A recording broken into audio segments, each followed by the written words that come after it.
السلام عليكم ورحمة الله أعزائي المشاهدين. توقعات مباريات النصف النهائي. النصف النهائي الأول يجمع ما بين كرواتيا والأرجنتين، والمباراة الثانية تجمع ما بين المغرب وفرنسا.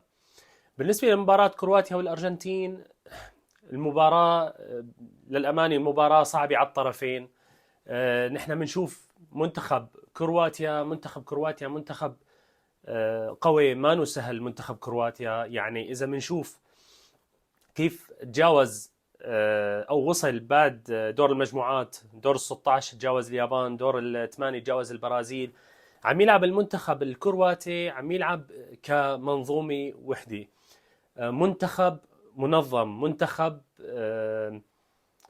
يمتلك خط وسط قوي جدا. يعني هون قوة المنتخب الكرواتي. المنتخب الكرواتي بالمباريتين، بغض النظر عن الطريقة اللي وصل فيها لدور النصف النهائي، هو اللي عم يسير المباراة مثل ما بده هو. منتخب كرواتيا عم يسيطر على أرض الملعب، بيمسك كرة خط الوسط، بيدور كورته. ف يعني منتخب كرواتيا للأمانة عرفان كيف عم يدير المباراة، وعرفان كيف يوصل المباراة للي بده إياه. هاي نقطة. النقطة الثانية، منتخب الكرواتي تركيزه عالي. يعني أكبر دليل على أنه منتخب تركيزه عالي ومحضر ذهنيا بشكل ممتاز لكأس العالم. مباراة البرازيل تلقى الهدف بالشوط الإضافي. يعني أي منتخب غير المنتخب الكرواتي، أنت عم تاكل أو يسجل عليك هدف في الشوط الإضافي، غالبا خلص بتفقد التركيز. الفريق بيصير تحت خلينا نقول تحت العصبية نوعا ما، لاعبين الفريق بشكل عام عم بحكي. لكن اللي شفناه بمباراة البرازيل وكرواتيا، كرواتيا لما تلقى الهدف من البرازيل بالشوط الإضافي الأول، ما ضاعوا، ما صار أي ارتباك على مستوى اللاعبين، ما في أي عصبية، بالعكس ضلوا محافظين على هدوءهم، مركزين.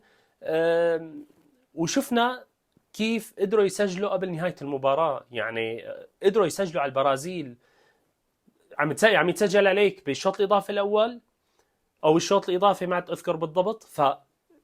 كرواتيا رجع قدر يسجل وياخذ هدف تعادل. هذا الدليل على انه منتخب ما منتخب بسيط، منتخب قوي جدا، منتخب جميع خطوطه قوية. يمكن الأضعف خط الهجوم بالنسبة لكرواتيا، هو اللي شايل كرواتيا، أو اللي عاطي الادفانتج لكرواتيا، انه بيلعب كمنظومة وحدة. خط الوسط بيمسك المباراة، وخط الدفاع قوي، الحارس تبعهم قوي كمان، شفنا بالمباريات السابقة. فالمنتخب الكرواتي منتخب تركيزه عالي، منتخب قوي، خط وسط من أحلى خطوط وسط بالعالم، عم يدور كورته بملعبه، مسير المباراة مثل ما بده، عم يوصل بغض النظر عن الطريقة. المهم هو الفوز. هلا بالنسبة لمنتخب الأرجنتين، منتخب الأرجنتين للأمانة يعني المباريتين السابقات لعب سكالوني، لعب بتشكيلتين مختلفات. هذا قد يكون لصالح الأرجنتين، قد يكون لا، لأنه ما في ثبات بالتشكيلة. يعني لعب قدام أستراليا 4-3-3، لعب قدام هولندا 5-3-2. ف هو هاي امور تكتيكيه سكالوني ادرى فيها كمنتخب الارجنتيني. لكن انا اللي بشوف يلي يرجح كفه منتخب الارجنتين هو ميسي. ميسي مثل ما شفنا موقعه تقريبا خلف المهاجمين مباشره، ما هو مهاجم صريح، هو بالامام. هون الموقع، هون السر بوجود ميسي، لانه ميسي بيستلم من خط الوسط وبيسلم. مثل ما شفنا صناعة الكرة اللي صنع على المنتخب الهولندي كانت من أروع ما يكون صراحة. يعني شفنا كيف ميسي سحب معه مدافع أو مدافعين وقدر يمرر لزميله، مثل ما شفنا بدون ما يتلفت يمين يسار. اللاعب حافظ، فحافظ أرضية الملعب، وحافظ حتى زملائه وين بيكونوا موجودين. يعني فيلي يرجح منتخب كفة منتخب الأرجنتين بعتقد وجود ميسي، إضافة إلى قوة خط هجوم الأرجنتين. ضد خط هجوم كرواتيا. يعني اللي بدي اقوله بصراحة المباراة صعب توقع فيها، المباراة 50-50 بعتقد.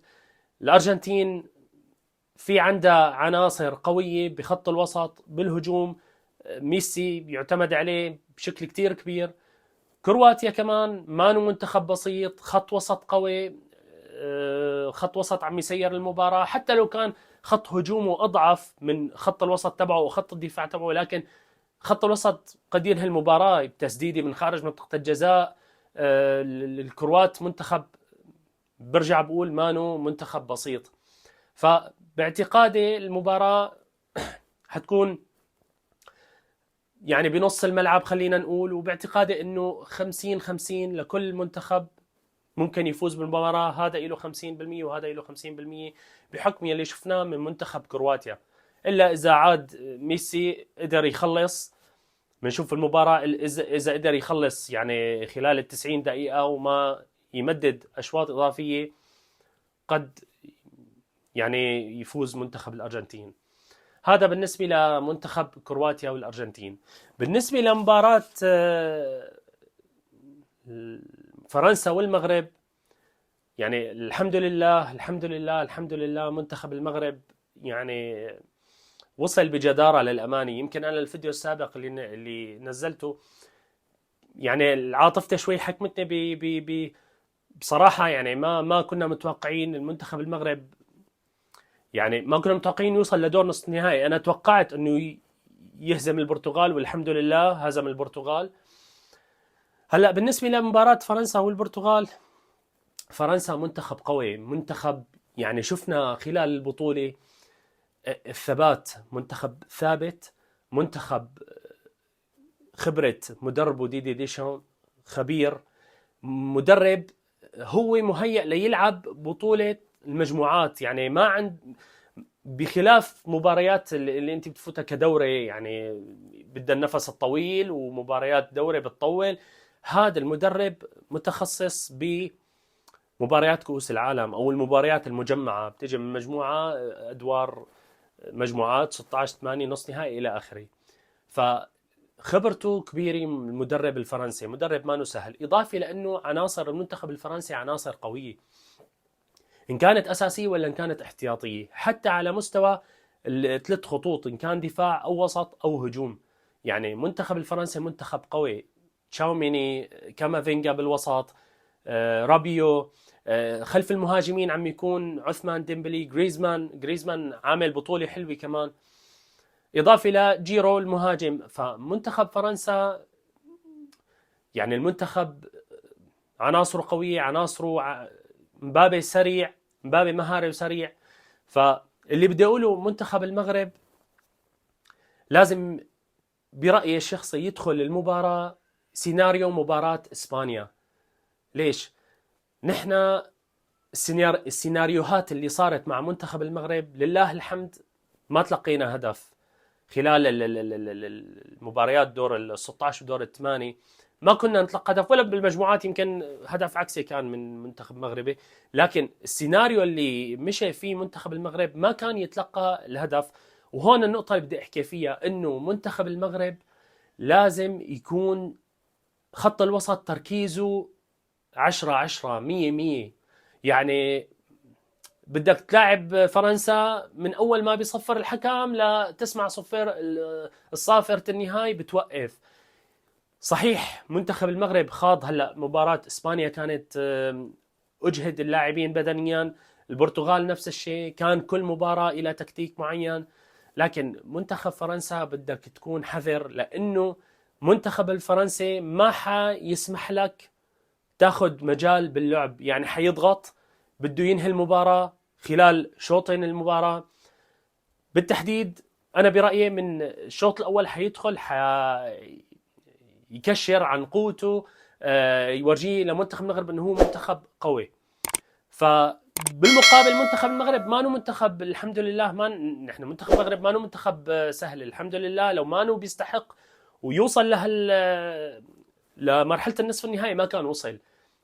منتخب المغرب العناصر اللي عنده، الحارس ياسين، خط الدفاع خط الوسط مرابط، أناحي، يعني إن شاء الله ما يكون في إصابات، وإن شاء الله يرجع اللاعب السايس إن شاء الله يرجع من الإصابة يكون إن شاء الله شوفي يعني، أو حتى لو لعب تحت التخدير. بس منتخب المغرب لازم قدر الإمكان برأيي يلعب سيناريو تكتيك منتخب إسبانيا، حتى ما نتلقى هدف ونسحب المباراة قد ما بنقدر لنوصلها لأشواط إضافية.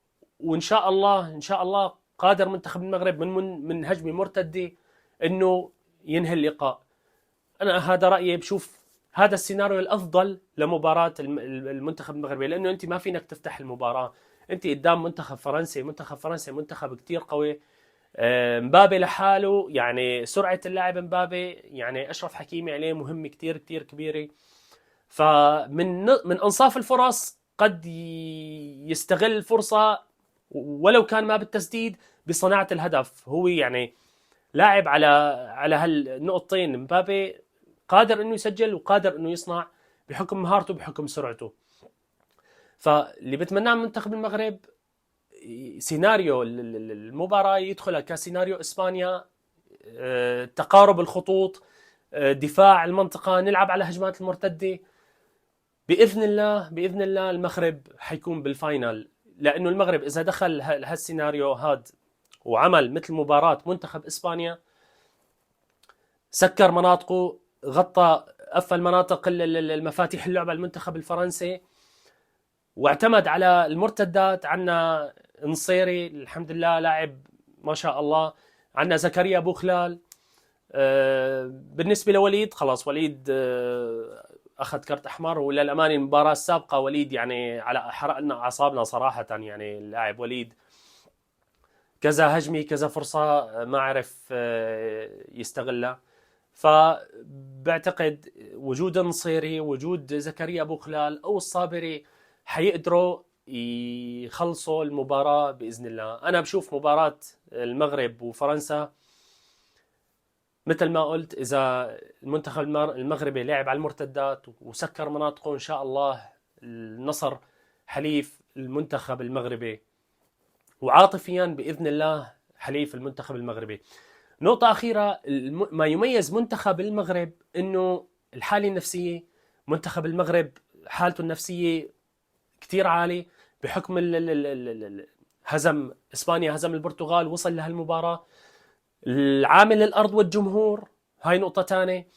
النقطة الثالثة وجود الأهل، بعض أهل اللاعبين، وجود الأهل هاي يعني بصراحة بتعطي باور وبتعطي ادفانتج كتير قوي للاعبين منتخب المغرب، إضافة للحماس للجمهور. فبعتقد هاي النقطة حتكون بإذن الله لصالح منتخب المغرب.